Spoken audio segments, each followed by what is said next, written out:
बाल गिरने का मसला हो तो नीम के पत्तों के पानी के साथ धो लें। बाल गिरना बंद हो जाएंगे। जिस घर में जानवरों की तस्वीरें लगी हों उस घर में रहमत के फरिश्ते नहीं आते। और जिस घर में फजूल खर्ची की जाती हो वहाँ दौलत की तंगी आती है। जिसको भूख न लगे अनार के दाने निकाल कर उन पर नमक और काली मिर्च लगाकर खाए, भूख लगना शुरू हो जाएगी। जिस्म में बहुत ज़्यादा थकावट महसूस हो तो सब्ज़ चाय में लहसुन शामिल करके पिया करो। रोज़ाना एक गाजर खाने से जिस्म का खून बनना शुरू हो जाता है और जिस्मानी कमज़ोरी दूर हो जाती है। पेशाब की जलन दूर करने के लिए सुबह नाश्ते से 1 घंटे पहले अजवाइन का सफूफ 1 चम्मच पानी के साथ दिन में 1 मरतबा इस्तेमाल करने से पेशाब की जलन दूर हो जाती है।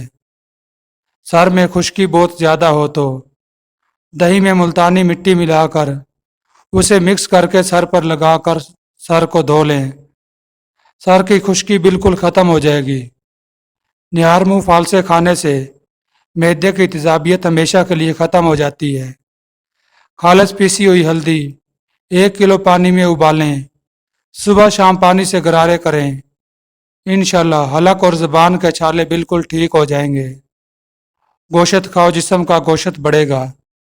खुशबू दिमाग की कुव्वत को बढ़ा देती है और बिनाई की कमी को दूर करती है।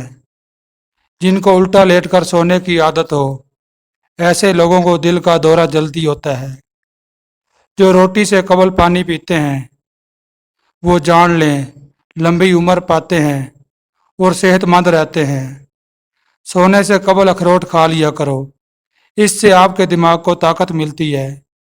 आंखों की नज़र तेज करनी है तो सफ़ेद ज़ीरा खाओ। पानी ज़्यादा पियो, आपको थकावट कम होगी। छोटे बच्चों को 1 केला रोज़ाना खिलाएं, इनकी हड्डियां मजबूत हो जाएंगी। रोज़ाना गन्ने का रस दोपहर को पी लेने से आपकी आंखों में कशिश आती है